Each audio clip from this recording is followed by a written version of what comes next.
Hi guys, Warren Speed here. This documentary is all about Featherstone Castle, which is near the small town of Haltwhistle in the county of Northumberland in England. Haltwhistle is located in practically the exact centre of Great Britain, and the settlement at Featherstone Castle dates back to around the 11th century and is allegedly very haunted. The hauntings are centred around the Featherstone family, who used to live there in the 16th century. The daughter of the family, Abigail, loved a son of one of the local rival families, the Ridleys. But she was forbidden to marry this man by her father and was forced to marry the son of another local family, the Blenkinsopps. On Abigail and the Blenkinsop son's wedding day, they all went out on a hunting trip, but they were all slaughtered by the Ridleys, with most of the Ridleys being killed too. Late in the evening, as Albany, Abigail's father, was sat asleep in his great hall, the wedding party returned, riding through the main gates and making their way to their allotted banquet places. As Albany awoke sometime after midnight, he was greeted by the ghosts of his guests, clearly showing the wounds that had been inflicted upon them and the distress on their faces before they faded away.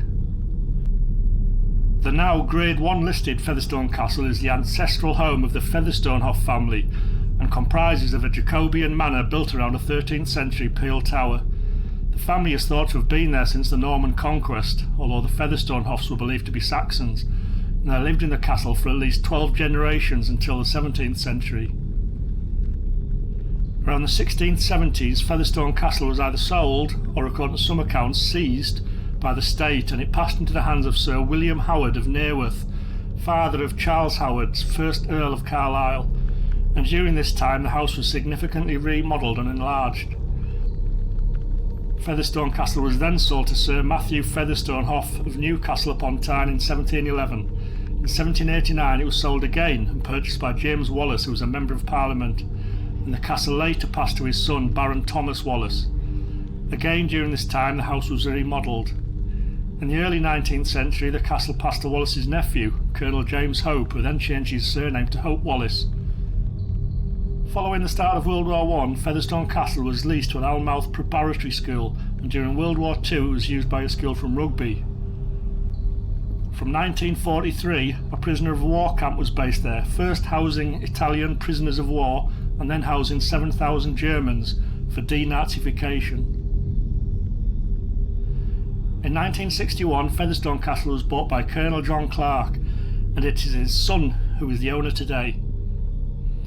Featherstone Castle is now used as a self-catering residential centre for young people and students. But anyway, let's meet a couple of the guys who run the ghost tours around the castle. Hi guys. Hi Warren. I'm here at Featherstone Castle, which is near Haltwhistle in Northumberland, and come to meet these two guys, Graham and Ken, who run the what's your ghost team called? It's the Uncovered Paranormal team. And you're the only team who's ever been allowed in there to run Yes, investigations. we were the first team, and we're the only team what's allowed to work in this area. Yeah. And I was a couple of years ago when you started here. Be about 2.5 years ago, and then we had the break for the pandemic. Yeah. Yeah. So it's whatever we've got. It's working out just great. It really is. It's very, very haunted. Like. Yeah. Now we'll have a look in the castle after this brief chat. Ken, can you tell us a little bit about the history of it, please? Yeah, sure. What you're seeing now is the exterior is the 18th century incarnation of the castle, but essentially there's been a settlement on this site for about 1100 years. Started off as a medieval manor house on this site, and then fortified farm buildings, and then in the 12th century they started to build the peel tower, and it's been the seat of the Featherstones or the Featherstone Halves ever since then, till the last 150 years or so when the lineage died out. And the Featherstones is kind of the reason why it's haunted, isn't it? With like a Romeo and Juliet story. Yes, it is. It's Abigail. It's everybody knows it's Abigail's wedding. It was the 17th of January, 16th century. It was the 16th century. Yeah. She really loved one of the Ridleys. And that was another kind of rival family. Yeah, exactly. There's Ridley Hall just down there. Yeah. So she was in love with one of the Ridleys, but our father Albany, he said, no way you're marrying Ridley. So she got he got an arranged marriage with Blenkinsop Castle. Yeah. So he sort of forced his daughter to marry him. They were away out on a hunting party on the day of the wedding, and then the whole lot got slaughtered, every one of them. And it's a mystery to me and Ken, because even the Ridleys were slaughtered as well. You know, I love her. Yeah. He was slaughtered as well. And what you got to remember is the place where you set up now. This is where horses is always trained to come back if they've lost the riders. And it looks like the car park now. It's like the courtyard, isn't it? And the horses came in, and there was like, I think it wasn't the whole wedding party come back. It was like a couple of horses had come back in, covered in blood. There's one with a person hanging off, but they'd actually been cut to ribbons. So the whole wedding party had been massacred.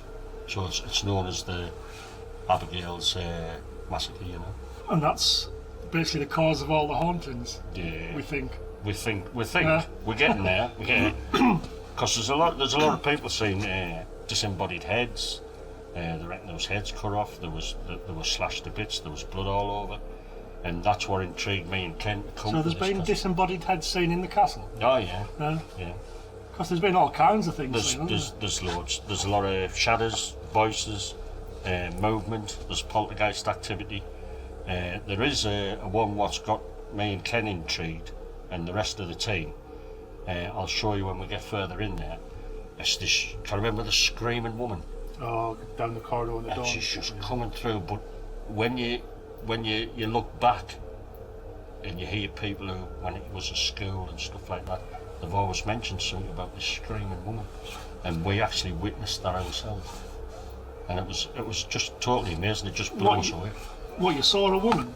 No, it was like the voice. You just could hear us screaming, and we knew that we were the only ones in the castle. It's like tonight, there's only us here, and everybody just looked at the door, and we opened the door, and you just could hear this scream coming. It was as though it was travelling through the corridors, and it just blew us away, didn't it? It was amazing. It's like to hear, you know. Yeah, well, come on, let's go in and see if we can hear it and see what we experience. The room there, if we go through that one's classed as the red room. Right. And that's got like something definitely happening in there. Have you heard of transfiguration? Yeah. There's a lot of transfiguration happens in that room. And we've done it with mirror scribe and stuff like that. And I've done like an experiment, because I know like sometimes I think it's good to be just like one person to be by themselves and mirror scribe. So I thought, no. I said, we'll do it with 12. So what's mirror scribe exactly? Mirror scribe, it's like where they're all given a mirror. There's a little candle in front of them, and all they do is stare at it. And then it's like a spirit comes through your face, and it's like yourself. You could sit there, and all your features would change and everything, so your face turns into the spirit what's there. So we tried it with 12 people, and out of the 12, there was 6 of them just freaked out. And what they were given, the description of themselves, it's stuff what we've seen, spirit-wise. And then there was one where there's a woman, she just, her eyes sunk in, but she ended up getting a beard. And that just totally freaked her out. So every time I come and I do an investigation here with the public, red room, transfiguration room, and I set all the mirrors up, all the candles up, and I'll explain them what's happened. They try with a mirror. After about 10 minutes, mirror down. Now, sit opposite each other. And it's like seeing me and you looking at each other. And it's so intense, and how the face changes. Some people, it just freaks them out. They can't believe what they're seeing. Have you caught any of this on film or anything then? We've done it. It's a little thing with me. Spirits always said, done a deed for self-gains, done a deed for this, that and the other, and it's a thing I've carried all my life. With Ken and the team, I've always told them, when you start videoing things and pictures and stuff like that, it can easily be altered. Hey, where is it? Yeah. So what I said was, I just took the concept of, come with us, you become a true believer when it personally happens to yourself. Oh, yeah. So that's the way I run. Yeah. You know what I mean? And I think with lights, cameras and stuff like that, that sort of stands them off. Yeah. Because they're intrigued with what's happening. And that's why I've done like other TV programmes, and I even convinced them, just turn the cameras off. Just sit for a bit. And then I get that back up, you know what I mean? So it's proven it's there, Yeah. you know what I mean? And it's like with this, the Red Room, that's classed as the Transfiguration Room, but that's the thing, that's a personal thing for me in there, because that's where we saw this very tall, if it's tall and slender, the more slender it is and taller it is, the longer you're going back. And the older it is. Age-wise. Right. And that's how you can see the height of the door. Yeah? Yeah, well, that's about 6.5 foot, isn't it? So you can imagine somebody dipping down to get out of there. Yeah. That's how big it was. But it wasn't me. Well, I saw it, but it was a couple of the team members and about 3 or 4 of the guests. They all saw it. And they were like, In the Red Room? yeah. Yeah. And then they were saying, where you going, Graham? I says, well, I've got to follow it and see where it is. And I wish I hadn't. Because it actually gone into the ballroom, the yellow room. I will go through there in a minute. So we were in there, and it was huge strides. I mean, you'll see when you're in the ballroom, and I was thinking, that's what I was amazed at. And it just took a couple of strides and it was out.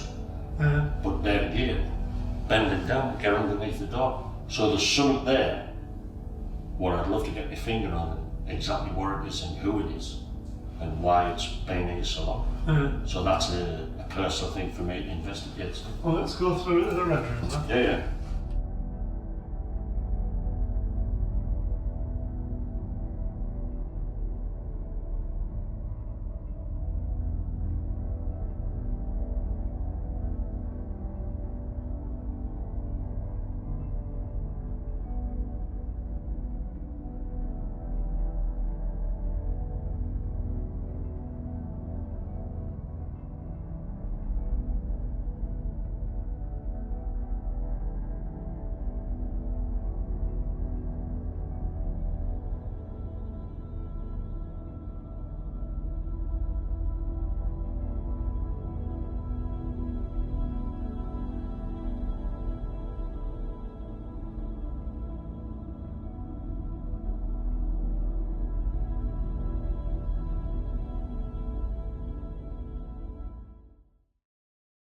So I'm here with Lynn, who's been on, you've been on quite a few of the vigils here at Featherstone Castle. Quite a few, yes. Yeah.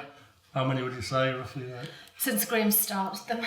Was that So I dozens or? Well, yes, Yeah. it was at the dozens, yeah. Maybe it's 1, 2 a month. Right, okay. Yeah. So tell us some of the things you've experienced then.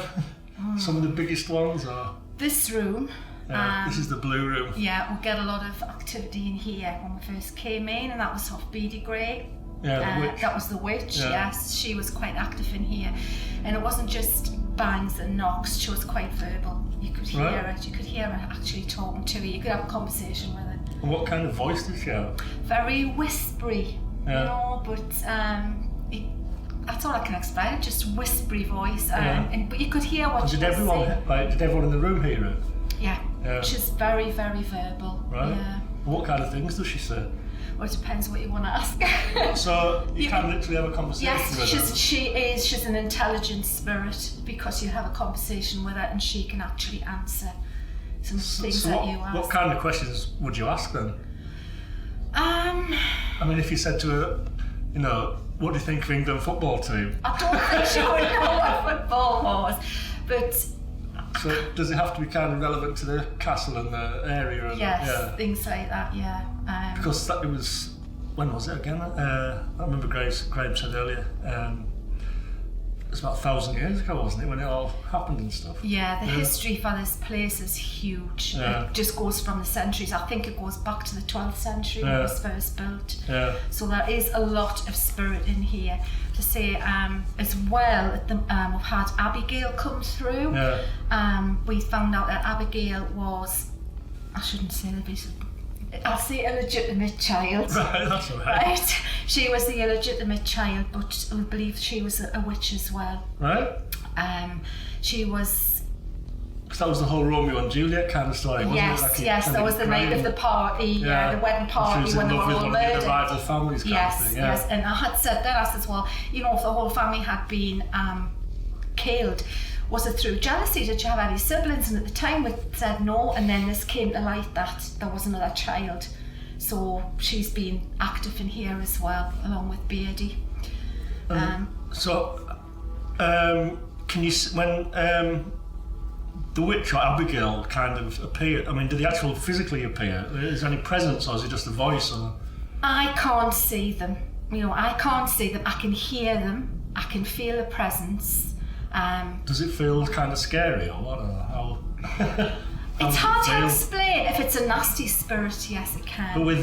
But with these two, when they come in, they might be just whispering, and then they'll interact with you. If they want to interact with you, they'll interact. They'll let you know. Oh, I want to interact with you. Might be through touching you. Might be through poking you. So you get physically touched. Yes, yes.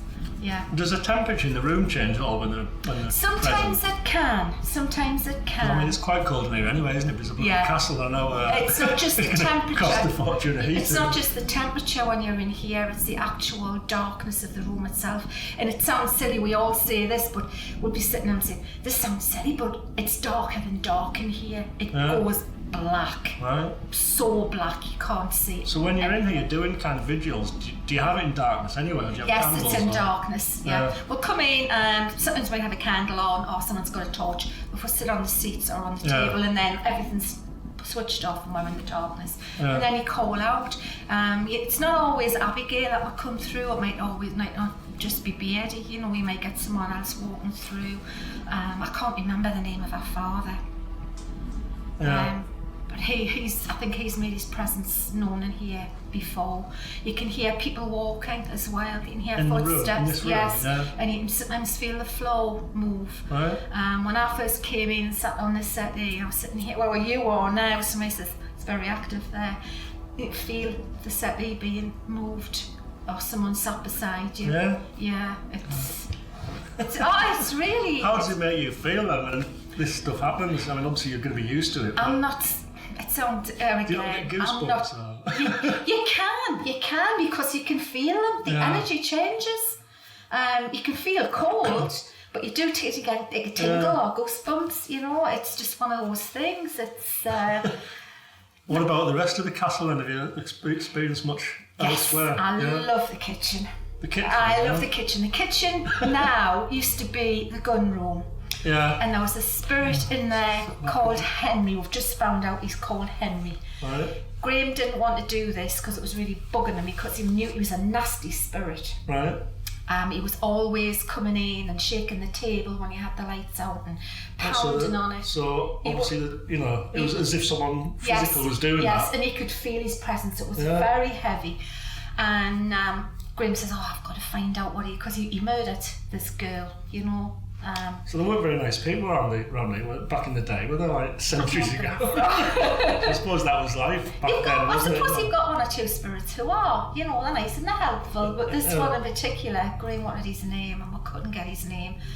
And the last time I was here, he did a vigil in there and he says, I haven't wanted to do this, but he actually brought her back to ask who had killed her, give us his name. And when he called her back, he says, he was so really pleasant. He says, I'm sorry. He says, I've brought you back. You're in a lovely place. Yes. Yeah. He says, you're in a lovely place and I don't want to have to bring you back here and ask this. And then the room just lit up. It was white. The white light. Yeah. Everybody saw this white light. And then he said, and then he asked who, what was his name? And very faintly she says, Henry. Right. So Graham says, I Got him. So hopefully tonight, we don't know if he's going to come back with a vengeance or if he's going to. So you haven't kind of been back in the kitchen since? I haven't been back, unfortunately. I mean, I won't be around for that, but I'll have to, I love the kitchen. Situation. They've done scrying and the one of the other rooms will do like group scrying. Yeah, and they put the lights out. You have a candle and then you've got looking at the mirrors. You're frightened to say you've seen something because you wish you were seeing something, you know. But there has been some real positive things with some. So you're looking at the mirror. You're looking at the mirror. You stare at the mirror and you morph. Your face. Transfiguration. Yeah. And it's happened to a girl in there. Green had to go across and double take and look, and she had transfigured into the witch. What, Beardy? Beardy, I think it was Beardy. Yeah. Is that? Someone else has seen a black figure come out of the room next door and walk into the room, sort of look and go back. And the lady thought it was like a monk. Yeah. It was like a black hood. Yeah, so that's quite a few things. That's just so many you can't. So what intrigues you about it all then? Why'd you come? You know, I've always been interested in spirits since I was small. Yeah. I used to sit staring into a mirror and my gran used to say, look in there, the devil's gonna come and get you. But you know, and then you forget about it for a while. And have you got any psychic ability that kind of like, you know, like mediums? I don't think so. No, I can sometimes hear them. Yeah. I have seen spirit as shadow figures, but not in this castle. Where was that? That was at Chillingham. Chillingham Castle. Yeah, fantastic place. Yeah, fantastic. Yeah, I mean Chillingham's kind of probably obviously a lot better than here, isn't it? Because this is kind of this is new fresh ground. on the market, so to speak. Yeah, because no one else has done it. And you know, Graham is fantastic at getting them to come forward. Graham's unearthed all these horrible people. Well, they're all horrible. So who's nice then? Is that what positive? I can't think of any offhand. But you know, you can get nasty spirit. I mean, really nasty spirit with being told. And what do they do, or how are they nasty? They throw things at you. They just try to really frighten you. You know, make you feel really uneasy. They can pass their emotions onto you. Yeah. We've had a few people felt a bit weepy in some of the rooms. You know. So when you say throw things at you. Well, can I go back? Well, this wasn't physically thrown. I wasn't here when this happened because we were always laughing about it. We're in this room apparently, and somebody had this potato dropped in their lap, and that was when they were trying to get. They're talking to be. So they can. Greg mentioned that. Yeah, and we just found it. And ran across. It rolled across the floor apparently, and they picked it up. He says, "What was that? A potato." I don't know why she decided that was a potato, you know. But for spirit to do that, you know, it takes a lot. It's unbelievable, isn't it? You know, kind of. But I'm looking forward to tonight. Just to see what happens tonight. I'll get back in touch with Graham afterwards, you know, see if anything happens, because I won't be here. But alright, well, thanks very much then. The attic. Can I just mention the attic? That is not a nice place. No, we weren't allowed to go up there earlier, you know, like when we were on the other day. Oh, right. So we go to the attic. Because Graham said it's weird, the energy. When we used to go to Chillingham and we used to go to the dungeons, I always used to get this good feeling. I don't want to go in there. It was always a foreboding feeling. Sometimes I would get in and I was fine, and others I really felt not right, and that's what I feel like in the attic sometimes. You just don't want to be there. Yeah, it's horrible. So the spirit doesn't want you coming in, so... We just don't know what spirit's up there at the time, because they follow you around. They're probably in here listening. Well, I wish they'd show themselves on camera. But they don't do it on camera. No, they don't. No, they avoid the cameras. Yeah. Alright, well, thank you very much. You're welcome. Cheers. Welcome. Thank you.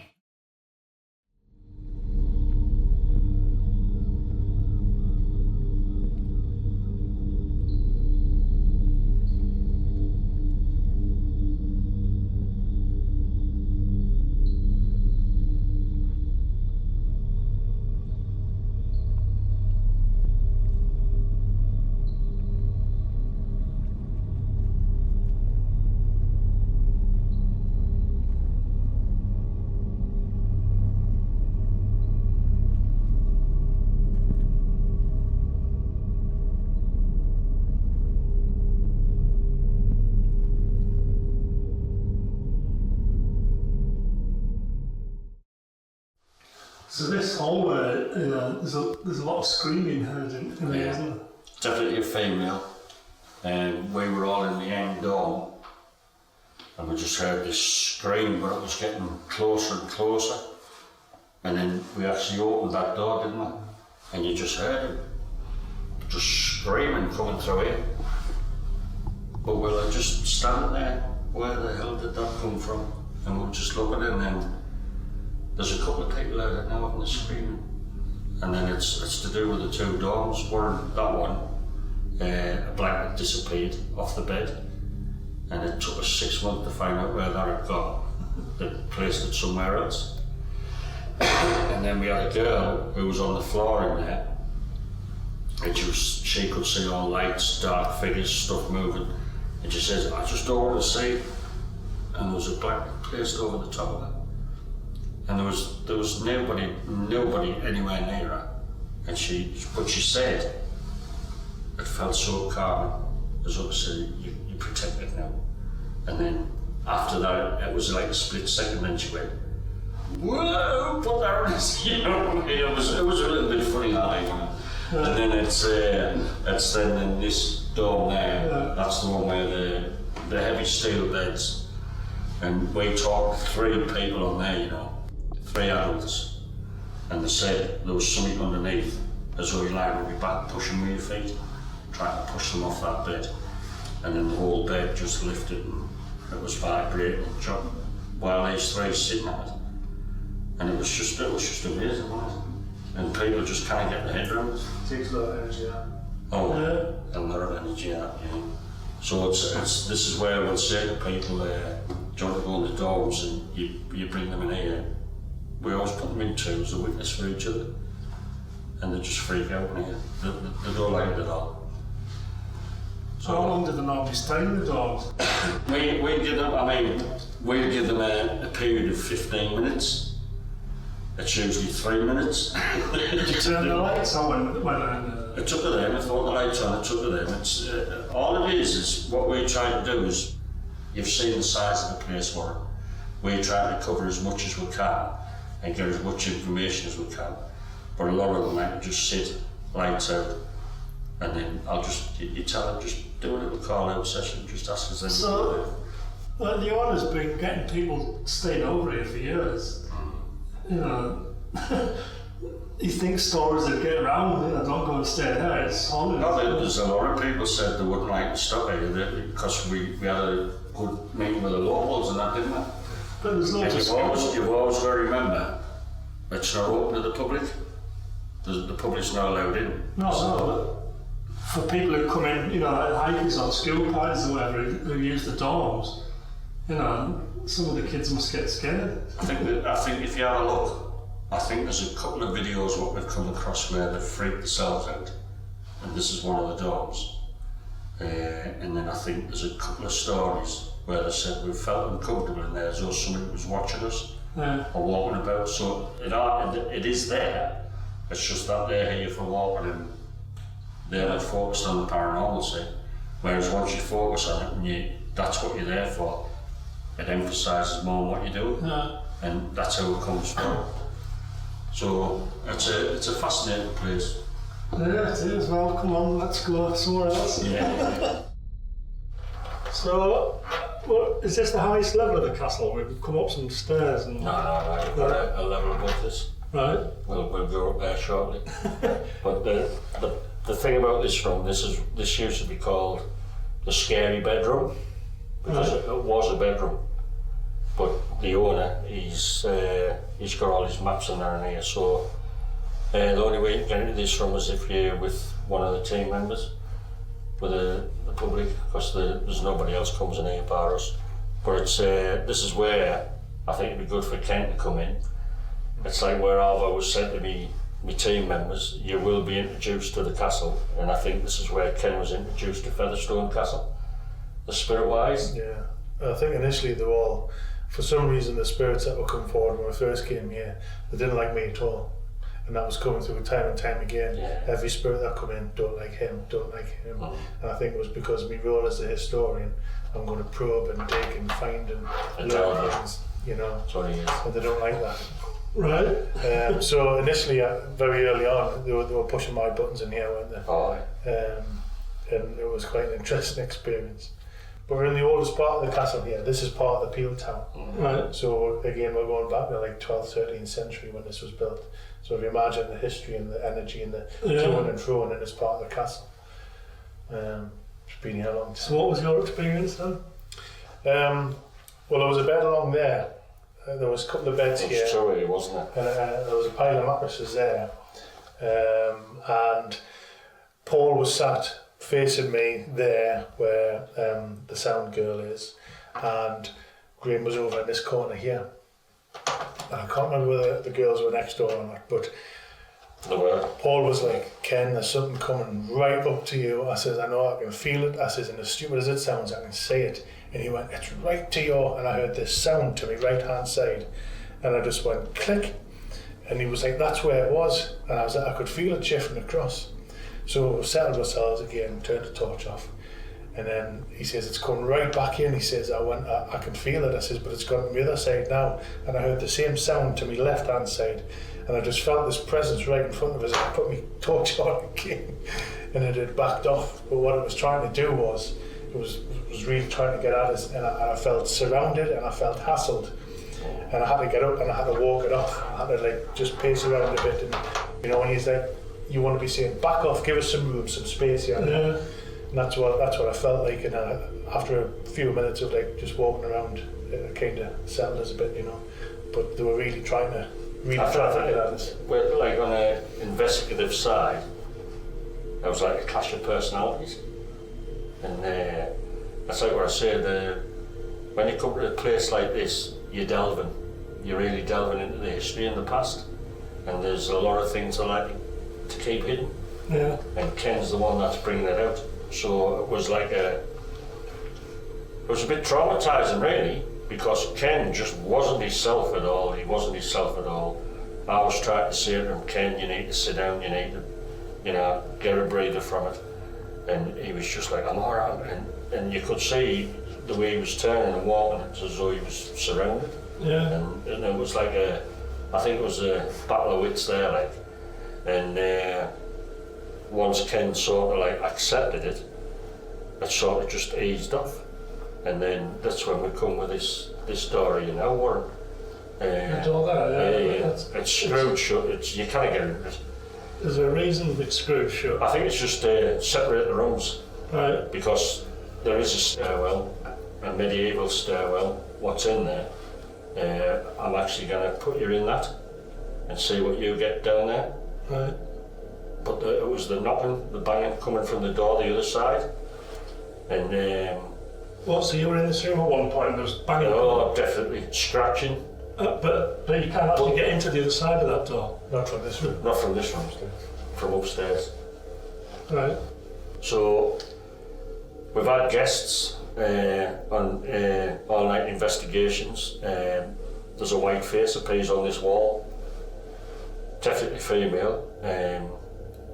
My daughter, I mean, I'm not very nice like, but I brought my daughter up.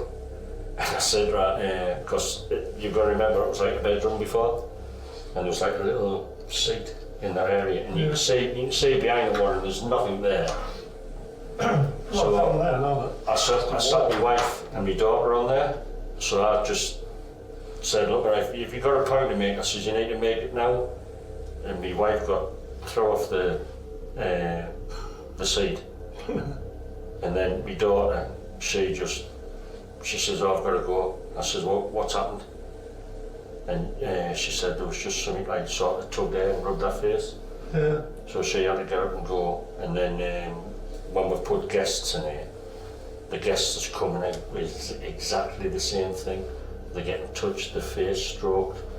And it's just, but I think it's to do with the other side of that door you were just wearing. That's what I think it is. And that's why it's like a stairwell, but it comes down, but it stops just shy of this door. It's just sealed off for some reason. So if you did open that door then, it'd be like a tiny little room, and then... No, it's just a little, there'll be a little turn where you know where you get your spiral staircase, that's all it is out there. But I thought you said if you come down the staircase, it doesn't end up at that door. Just a little bit past it, and then it's sealed off, like the stairs are sealed off. Right. You'll see what I mean when I put you down there. Put me down there. But it's the game Beady Grey, the witch of Featherstone. She tends to make an appearance in here. You can feel the floor is Oh, yeah. a bit, especially where Charlie and that is. You can hear it, you can feel it. What happens is we get guests sitting around the table, and it's what we've said before. Just have a conversation with yourselves. If they want to come in, they'll come. There you go. There's something now. It's here. I can feel that. And it's definitely female. Definitely female. Females stood next to Charlie who's doing sound. Yeah. There's definitely a female coming there because the hairs on my arms is coming up. This chair here, Warren, we saw a lady in there, and she wasn't disrespectful, but she just thought, she was sort of saying, I don't like believing witches type thing. Yeah. And she got thrown off the chair, and there was nobody beside, and she freaked out, and she ended up with her back against that wall, and I think it was yourself, Ken, was it when you were calling her down there? Sort of. And she was saying, I'm not getting back in there again. But what I liked about it is, we had a woman, there was a chair, she was sitting there, and she said, I saw a shadow shoot around here, shoot across that way, and then poof, she was gone. But that's not the first, it's happened 3 times now. 3 times, and the last one was there was a bloke sitting in there. What, I was in that chair? I was in that chair. He felt it move, and then, you know, we checking everything, and you're thinking, is anybody else touching it? Well, let me sit in that chair then. So this is the chair that people get thrown out on? Yeah, it is. It's scary when you sit. I mean, we feel sorry for the guests who are sitting in it. You know what I mean? But it's like, I've seen it that often. I've seen chairs move. I mean, it's like what we've said. You see a chair come out, but the ultimate thing is, while everybody's watching, if you're that clever, intelligent, can you pull the chair back in? And I've seen it pull it. But it's just something about this chair, because what happens is when you come in here, there's like a sequence. What happens? It's like this female, she's still here, and she's just like watching, but you get like, it comes from there, comes through, and then you get something from this side comes in, and it's a lot of it's associated with Beady Grey, and I'm talking the whole floor lifts and down, and this is why you've got about 10 or 15 people in here, and all on the whole floor's even, and the people's like, you know, they can't believe what's happening.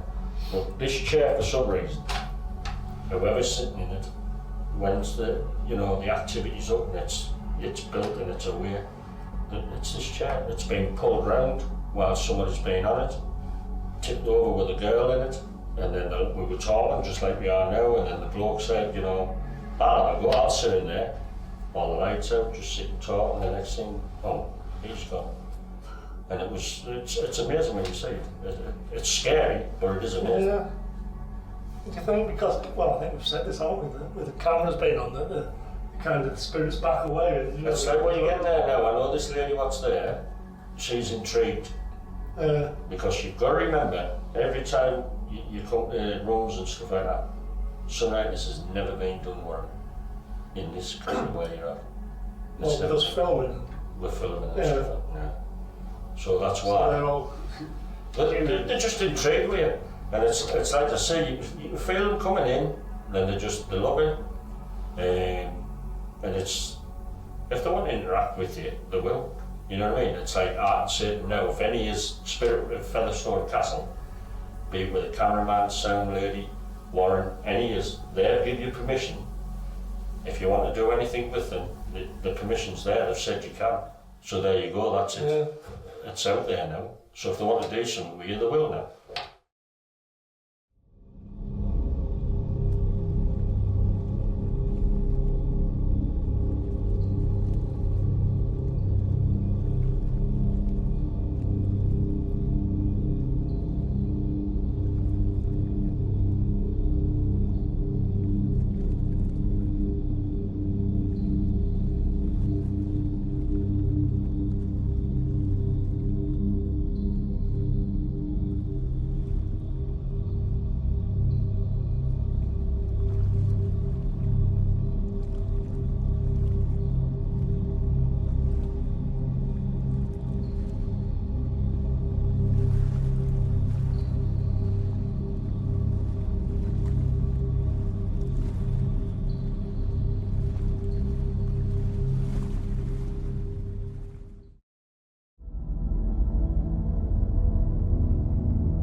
So I'm here with Francesca, who's been on a number of vigils as well. Yeah. And you were saying earlier that you're quite kind of sensitive to auras and things like that. Yeah. When there's a lot of activity, I start seeing kind of blue auras, lights. Is the other class kind of orbs, so when they come in, it's like a white mist, and then it starts to get brighter, and in certain times as well, it lights up the room, depending on the activity as well. So can other people see these, or is it Yeah. more than you, or? I think over the last few years, it's starting to become more and more prominent when I can see them. Graham can see them, and there's been times where I've said, look, I'm starting to see lights, and Graham definitely goes, that's where I've been seeing them, as I guess it depends as well on if they're tuned in. I'm not sure how that works. Yeah, Graham said that about, obviously some people are more attuned than others, aren't they? I'm not sure how that works exactly. I'm not attuned at all. Some guests can see the lights, so it makes me feel kind of, I don't know, good about myself when I can see them. Well, yeah, it's bizarre really, isn't it, that how some people are more attuned to it. But so when you can see the white mist, is that kind of a spirit, do you think, or yeah? So when like an advanced warning, or it's actual spirit? I'm not exactly sure how it works. Sometimes when Graham does a call out, there's knocks, bangs you can ask questions, yes or no, and there's knocks, or can you do this? And sometimes the spirits answer with like banging of tables or banging of doors. Shadows as well, but sometimes when you're so involved with the activity, it just starts kind of creeping in when the activity's starting to get heightened. Right. And sometimes the blue aura kind of comes in. There's green as well, so it means that there's kind of, I've heard that it's when a spirit starts kind of showing itself, when there's more like energy in the room. Right, so basically you're seeing energy then. Pretty much. Because that's what I mean. I know a really good medium. You know, she always says it's all about energy. You know. So do you think? I mean, like, is the blue kind of the initial? Like, does it go white, blue, green, or what? I'm not sure. Sometimes it comes in straight away with blue. In certain areas, white lines, mist. It depends on how the spirit's interacting as well. And you start. Was it because I know Graham used to work in Chillingham Castle, do the ghost vigils and tours there, and you started going there? Yeah, quite a few years ago. A lot when I was younger, I used to get headaches. I used to see white flashes in my vision. Yeah. Used to come away with after the castle absolutely wiped out, and started coming to Featherstone, different other locations. Started to accept that what I was seeing was kind of spirits trying to communicate, and the headaches started going away. So, I mean, Lynn was saying about, in this room, in the blue room, about BD and Abigail, actually, you could hear them, you can have conversations with them and speak to them. And so have you had conversation, have you heard the voices of spirits? Yeah, there's some places that are very, very clear, predominantly loud. BD in here, sometimes you can hear laughter. It's not a nice kind of like the whispers, the kind of gaspy or echoey. There's shouts. I could experience it. There's been some guests in here where they've asked for activity and there's a potato dropped. Yeah, so, the legendary potato. Yeah, I don't know where it's come from, but the potato was dropped just out of air. Yeah. So did you see anything? When you were at Chillingham, what was your kind of biggest? What was your most serious paranormal experience there? I'm not too sure. Again, I was just. Was it just the mist you kind of see? Yeah, the energy. When I came up to Featherstone, I've had like things touch. Yeah. I think it's now called the map room. Yeah, we've been up there. Yeah. Where I was getting touched up, not up the leg, but it was if somebody was grabbing my leg, trying to pull themselves up. The floor starts kind of wobbling as the energy's moving, but the floor's totally flat. Yeah. So how does that make you feel when you? To be fair, I know some people absolutely scream out in terror, but it shocked me at the point when, hang on, something's touching my leg. Yeah. And then I just kind of accepted it, got on with it, started listening. There was like things being whispered, like not auditory but very small. You had to listen very quietly. Yeah. And so when it was grabbing your leg, what happened? What happened? Did it just stop, or it happened you interact with them? Or? It happened twice where they were calling out for spirits, seeing shadows across the floor, moving across the room, and it just felt like it was trying to pull itself up my leg. Yeah. That's obviously, I think when you're not calling out, but at the point where I said something's touching my leg, it stopped, but there was whispers and then it started again. So I think it's at that acknowledgement that, you know, that it has done something, you've acknowledged that. I think that's what we're wanting. Right. What about other conversations or voices, or, you know, have you heard much else? Different places, yeah. So I don't know if you've heard of the kitchen. No, I didn't mention the kitchen. I can't remember, it was Henry.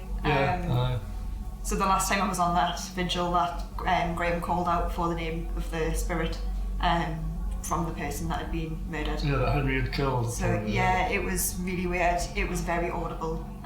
The light in the room, it was as if somebody had turned on a torch and the room lit up. There was no way of explaining how the light came into the room because there was blockouts on the window. We tried to debunk it, you know, like there's a light outside or somebody's in the room upstairs, but there was nothing to prove So that. how many people were in the room at the time when that happened? Around the table there was probably about 6 or 7 people, so it was quite a large number of people that had seen it and heard it. So did that light tie in with, you know, the girl or the woman who'd been murdered then? Yeah, so Graham obviously had called out for the lady to reveal the name. Yeah. And as soon as she revealed the name, the light started to kind of come through as if there was a relief that she'd said it and it disappeared. There was a total calm. I don't know how to explain the total calm, but it's just the atmosphere in the room, totally calm. Yeah. So, I mean, do you feel scared at all when all this happened? How do you? I've kind of grown with it. There were situations Jill and Graham or Steph, everybody in the team, used to pick a random person and say, do you fancy doing a lone vigil? I think the last time I did a lone vigil, like the first time I did a lone vigil at Chillingham, I sat there as long as I could, absolutely bricking it. That'd be... I saw lights, but I had to debunk it because it was very from the ceiling to the floor, and I had to get up with my torch and have a look. Yeah. It was next to a fire exit, but there was nobody there. The fire exit led out to outside. Yeah. And it was as if somebody had shone like a beam of light from the floor to the ceiling. Nobody had their torches on, nobody was nearby. So there was nothing... You couldn't debunk it, basically. No, I couldn't debunk it. I tried to be as sensible about it as well. Where creaking, I can understand creaking, you know, like debunking that, there's footsteps, but if everybody's silent, you've kind of got to say, hang on, where's that coming from? Yeah. That's bizarre. Alright, well, thanks a lot, Francesca. Thank you. Cheers.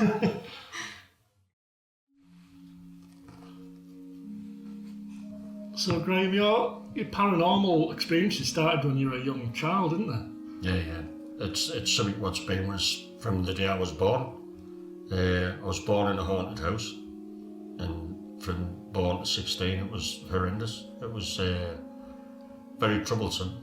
It was hard to get your head round. You've got to understand you're only a child. Yeah. And you're wondering what's happening. And it was just different things in my bedroom, what was happening and moving. And what kind of house was it you lived in? it was an old colliery house. It was like a terraced house, but it was like the biggest one out of the street. I think it was the first one built. It wasn't like remote or anything, it was just like a normal terraced it house. was a normal terraced house. It's still there now. Was there any... Did you hear about any of the neighbours having any similar things? Just your house? Yeah. It was just based around our house. And it just... The older you got, I think it's the more you realise what was happening, and it just got more intense. The big story with the family was me mother. We could hear her screaming. My father was in it's like what they call tub loading, which is night shift. He worked at Dordon Colliery. Yeah, it's a miner, yeah. Yeah. I was about 5-6 year old. My two older brothers. My older brother, he was in a bedroom with me, but there were massive rooms, and there was like 2 double beds, and you had loads of space and a cupboard, and it had the old fireplaces in. Yeah. And we just heard me mother screaming, so we all jumped up, and as I say, I'm toddling behind, 5-6 year old. And just when they opened this door, and you just saw this quilt, and you can picture it now, and she's screaming, got hold of it here. And we're at the door like down here, looking in. But the quilt was pulled this way, and it was so taut, but there was nothing there. Yeah. And I couldn't get my head around. I was thinking, well, you know, what's going on? So my 2 brothers, thinking of the safety of me man, then dove onto the quilt and onto me man. And then I was just standing at the door, like, jaw dropped, like, what's going on? and then the quilt just dropped, and it was just so bizarre. Yeah.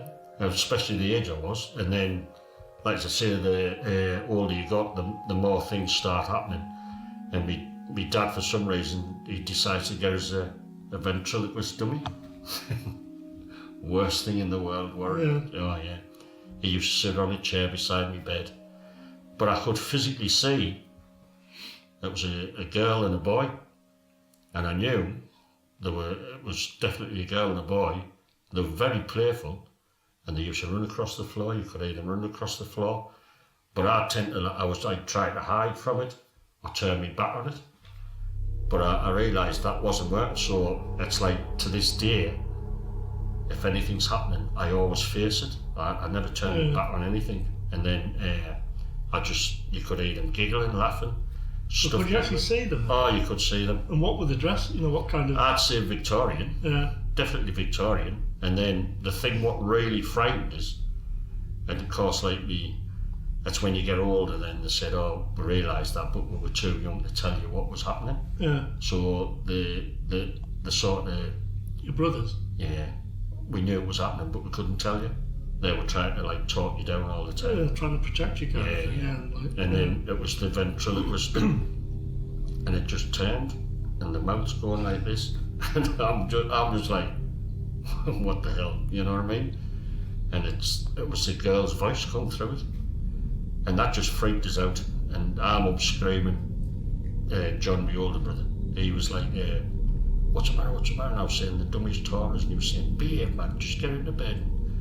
You'll be all right and stuff like that. But you could hear them giggling, and it was horrendous. It really was. What kind of things did the girl make? It was, to be honest with you, when you think about it, it was like trying to say like hello. Yeah. And it was just this. You're safe. You know what I mean? They were trying to tell you they're not going to hurt you. Yeah. I did get a little bit of comfort with that. But it was the fact of them being there, because I'm the youngest who had to get into bed first. Yeah. And honestly, Warren, I used to be petrified. Got into bed and I used to cry a lot. And my dad's one of these, don't be silly. It doesn't work. But it was my dad's mother, my grandmother.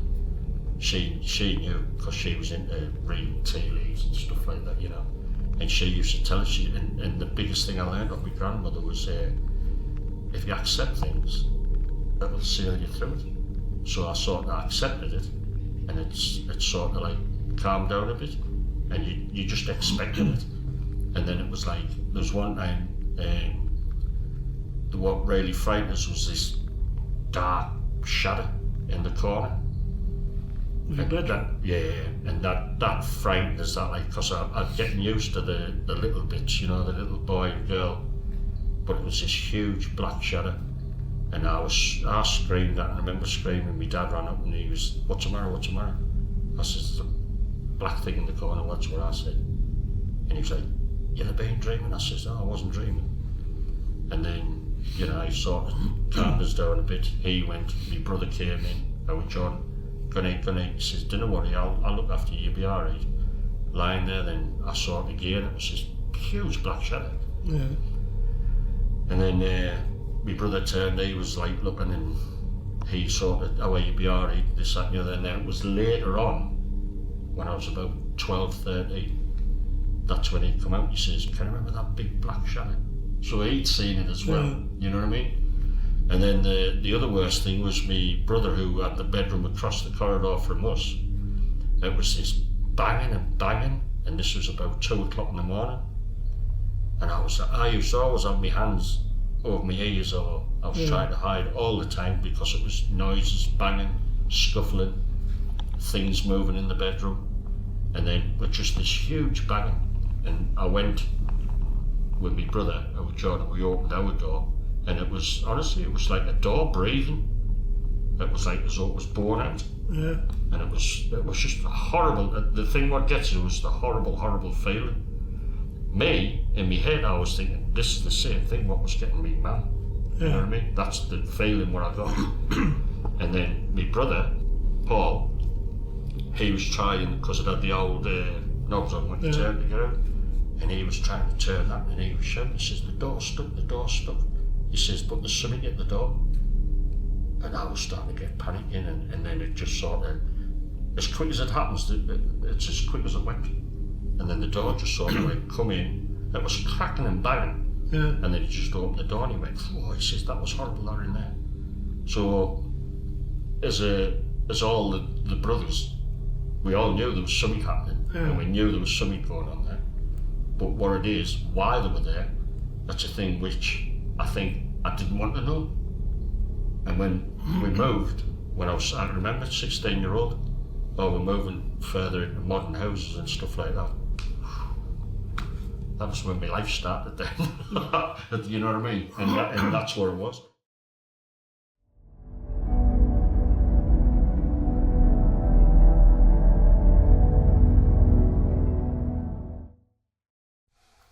So what, has this room got a name? The attic. The what? We class it as the attic. The attic? Yeah. And there's quite a few rooms off. There's the staircase there. Yeah. The stairwell, yeah. Stairwell, yeah. And that goes up to the roof as well. Yes. And then you've got the little room. Well, it's hardly a room, is it? In that corner. I think that's more like a lookout point. Yeah. Yeah. And then you've got the other room in there that's got costumes in it. We sort of call that Abigail's Tower. We give it that name.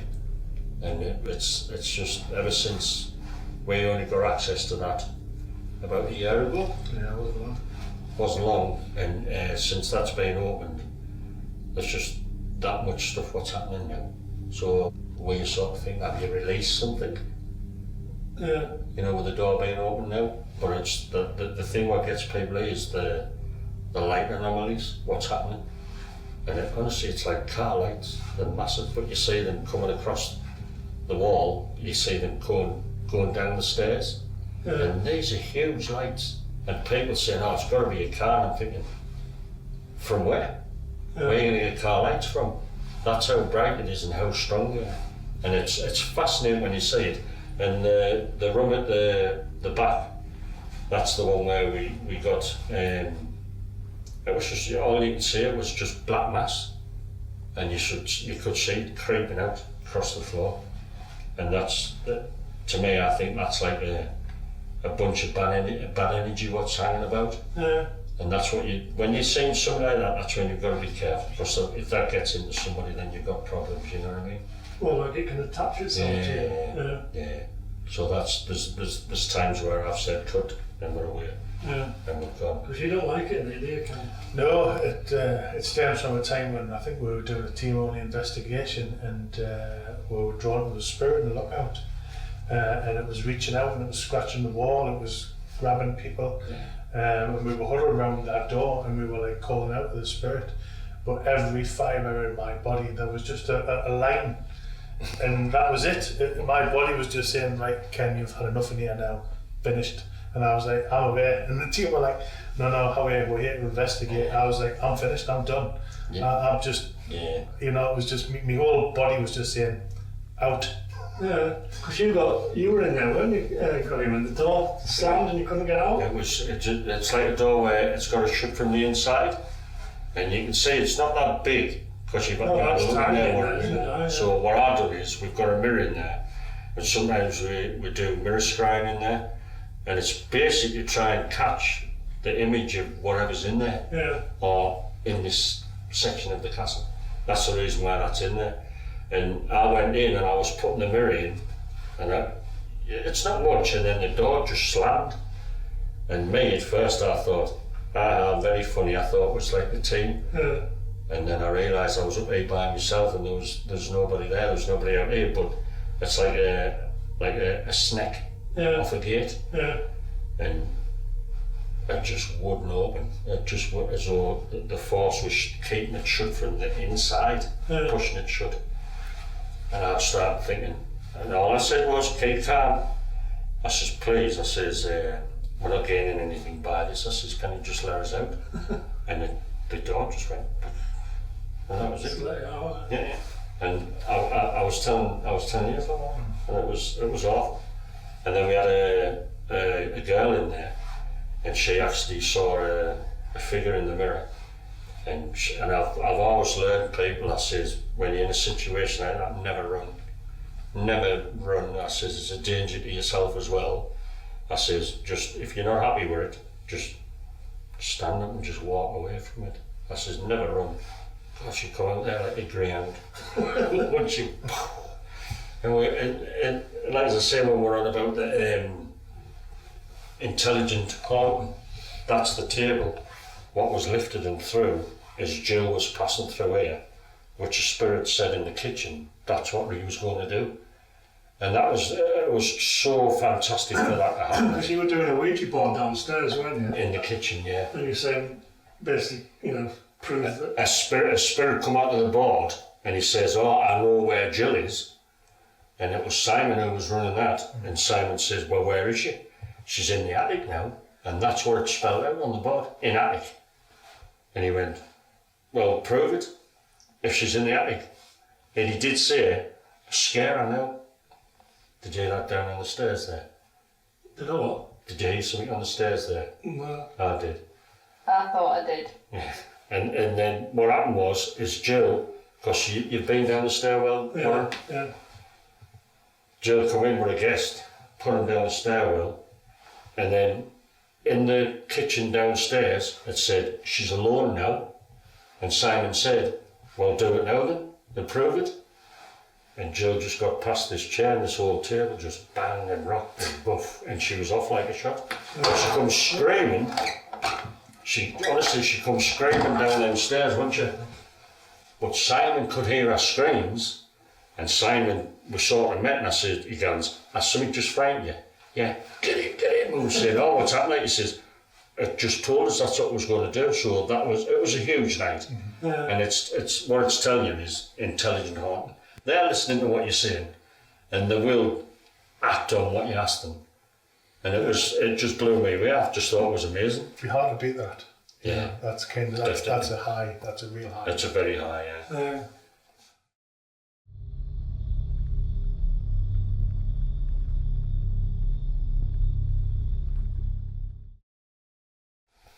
So we were in the red room before with all the tables in, and that's where you do transfiguration with the mirrors. Yeah. Tell us a bit about that. Well, it was just like it started off with Ken, and it was when we were doing like team only. I think it was the second time we'd been here, and you just see Ken. He was just transforming into something completely different. His whole body mass, everything. He was just as though he was grown. Yeah.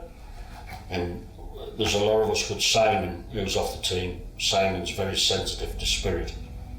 And it was, I think Simon spotted it first, and he goes, what's happening with Ken? So we all focused on Ken.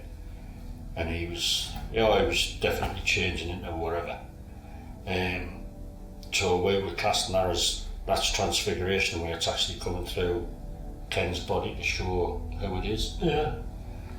So we decided to mirror scry in there, where you get a mirror and a candle. Instead of 1 and 2s, we decided to do like 12 all at once. And then after they'd been in the mirror for about 10 minutes, we'd put the mirrors down, pull the candles close to the people, and then the guests actually look at each other. And it was just phenomenal, the amount of faces, what was changing. And a lot of people were sort of freaked out by it, because when something like that happens, they think they take it home with them. Yeah. And I'm thinking, no, I said, I'll guarantee you'll not take anything home with you. But it's like they're all coming out with the same face, long sideburns down here, and then like sunken in eyes, like a brow would come out. Yeah.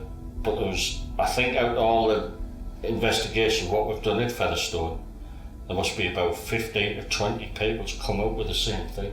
So there's something there, Warren, and it's a spirit what's there, and that's his features what's shown. Yeah.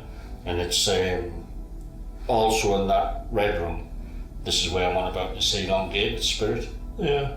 That's where it's been seen, in the red room, leaving into the ballroom and then out. But The ballroom's a yellow room, isn't it? yes, so if you class that as the yellow room. So as an investigator, you have to put people in certain places where you know certain things happen. And in the Red Room, we're putting people in there. I like it, at least 6 to 12 people. And then I think you get an overall better value of what's happening. So it is working. And then what I do is I put 2 in the Yellow Room. And then they're just freaking out in there. There's something in there where it's surrounding them again, floors heaving up and down. And we had 2 girls that were just clinging onto each other, going in circles, just screaming. And it took us ages to calm them down. And then they were sort of saying like, no, I want to go home now, I've had enough. And then just one little one of where we're on about voices. And it's like Jamie was saying, I thought that was you, Graham, when we were first filming in here. And no, because the voices travel. They can put that voice wherever they want. And the proof what we got of that was a girl who was sitting in this blue room, and she was actually not far from where you are, Warren. Yeah. Because we had a big long table in here. What we used to do was put a big long table in. Because I like people to sit facing each other and they can watch each other. And she was sitting on the edge here, and she was just wincing and she was pulling herself in. I was saying, are you alright? I says, it was like a female. You could see it was a female what had come in, but she was actually talking right into her ear. And then she was saying, you be careful. And she was like jumping out. I said, I heard that. I said, did it say you be careful? She went, yeah. And then this bloke spirit come in, and he just says, you're just like the one what I used to take before. And that's what it said to her. And that just totally freaked her out. But it wasn't just her heard it. There's about 4 or 5 people heard that. And I think we actually picked a lot of that stuff up on AVP. Yeah. And that's what it is. It's just like it freaks them out, because a lot of people come like just to have a look and see what it's like. But when you do it properly and the results is there, it literally just blows people away. So you hear about attachments, with like demons what people know is getting possessed, or attachments. Why don't you think that'll ever happen? Possession is very rare. It's very rare, and I've had talks about it. Sometimes people ask us to come and I'll have a chat with them about different things, and I'll say possession's very rare. Says attachment. I says what attachment is, and what I've come across personally with guests what I've had over the last 15, 20 years. If the spirit comes in and they say like, oh, I like Warren, I feel safe around Warren, it's you who get all the activity all the way through the night, because it's attached to you, it's following you, and it feels safe with you. But won't it follow you home? No. Because I've heard of people. I've talked to people who. I think we're in investigative side. What we do, you have to be skeptical on some things. And like for me, from a kid, right the way up and now, what you see is what you get. And then it's like what I've said before, I'm very interested in people as well.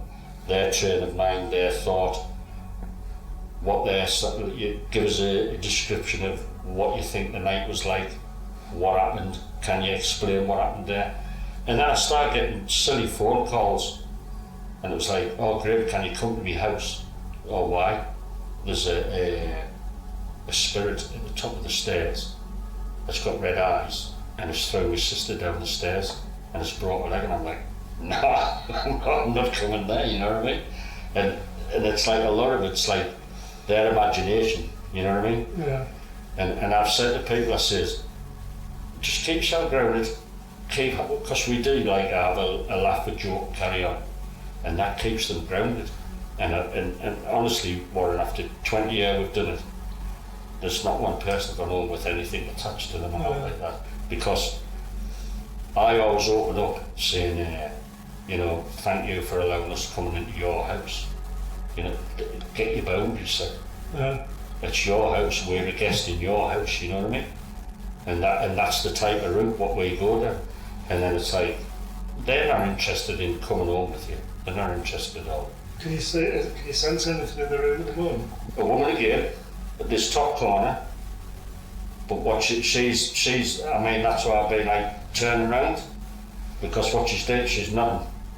I think it's an agreement. Yeah. And then it's like, the other one's like one of my team members, Steph.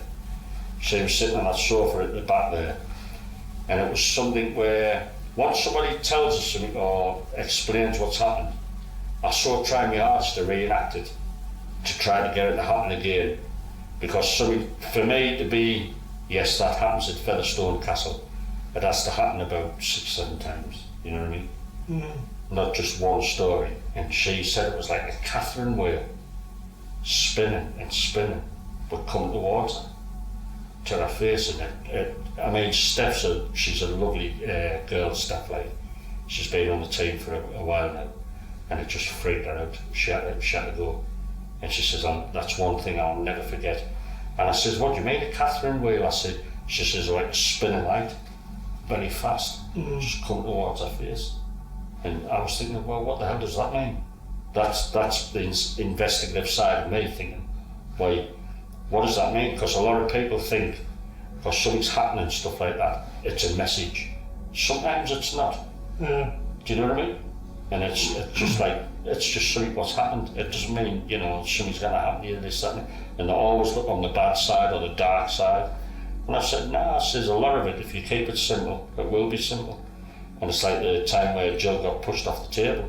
It wasn't it's an evil poltergeist, it's an evil spirit. It wasn't just like, get off the table, do you do that at all? And it's just something as simple as that. Yeah. And this is where I try to get across to people, you know. And it's, but with the Red Room, when we're scrying, it's a winner there, like, because when you see two people looking at each other, and sometimes it's man and wife, or it's mother-daughter, or it's father-daughter, and they just freak out, and it just horrifies them.